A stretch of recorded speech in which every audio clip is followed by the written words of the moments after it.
अमरावती शहर में सफेद चावल कोड वर्ड से बिक रही है एमडी ड्रग्स। दोनों डिलीवरी बॉय गिरफ्तार। अमरावती में 38 लाख रुपए की एमडी ड्रग्स जब्त। क्राइम ब्रांच यूनिट 2 के अधिकारी संदीप चौहान के नेतृत्व में कार्रवाई। अमरावती शहर में सफेद चावल कोड वर्ड का इस्तेमाल करके एमडी ड्रग्स बेची जा रही है और इसी कोड वर्ड के जरिए ग्राहकों तक पहुंचाने का एक चौंकाने वाला मामला अमरावती शहर में सामने आया है। आम लोगों के सामने भी मोबाइल पर सफेद चावल पूछकर अमरावती शहर में ग्राहकों को एमडी ड्रग्स बेची जा रही है। कितने का है, कहां भेजूंगा, पुलिस जांच में चौंकाने वाली जानकारी सामने आई है। इस बीच अदालत ने इस मामले में पकड़े गए दोनों डिलीवरी बॉय को आज तक के लिए पुलिस हिरासत में भेज दिया है। दो आरोपियों से 110 ग्राम एमडी ड्रग्स जब्त की गई। अंतर्राष्ट्रीय बाजार में इसकी कीमत 38 लाख रुपए है।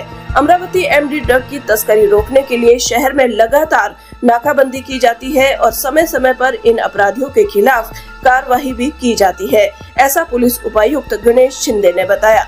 पुलिस उपायुक्त ने अभिभावकों से भी अपील की है कि वे इस बात को लेकर सतर्क रहें कि कहीं उनके बच्चे इसकी लत तो नहीं लगा रहे हैं। माननीय पोलीस आयुक्त सरांच्या मार्गदर्शनाने गेल्या जुलै महिन्यामध्ये संपूर्ण शहर आयुक्तालयाच्या अंतर्गत एमडीच्या विरोधात मोठी मोहीम उघडण्यात आलेली आहे। यामध्ये 6 जुलैला नागपूर गेट पोलीस ठाण्याच्या अधिकाऱ्यांनी जी रेड केली त्याच्यामध्ये आम्हाला 76 ग्राम एमडी ड्रग मिळून आलेलं होतं, ज्याची किंमत जवळजवळ 5.5 लाख रुपये आहे। आणि त्याचबरोबर परवाच्या दिवशी जी नेहरू मैदानामध्ये युनिट 2च्या अधिकाऱ्यांनी रेड केली संदीप चव्हाण आणि त्यांच्या टीमनी, त्याच्यामध्ये त्यांना 110 ग्रॅम एमडी मिळून आलेला आहे। या संपूर्ण एमडी ड्रगची आतापर्यंतची जर किंमत बघितली तर जवळजवळ 38 लाखाच्या पर्यंत एमडी ड्रगवर कारवाई करण्यात आलेली आहे।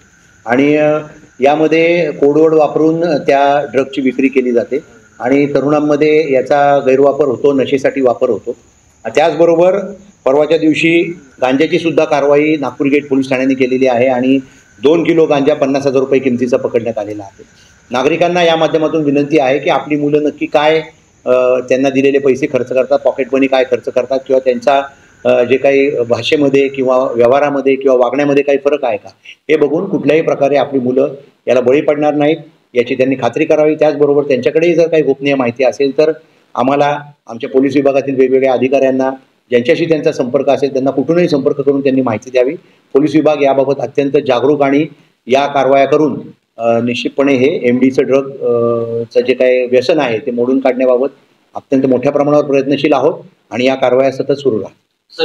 याच्याकरता आमच्या युनिट 1 युनिट 2च्या ज्या टीम आहेत त्या सतर्क आहेत। त्याचबरोबर आम्ही आमचे गोपनीय बातमीदार नेमलेले आहेत। आमचे सर्व पोलीस ठाण्याचे अधिकारी त्यांच्या ज्या डीबी टीम आहेत त्यांना सुद्धा याबाबत सूचना दिलेल्या आहेत।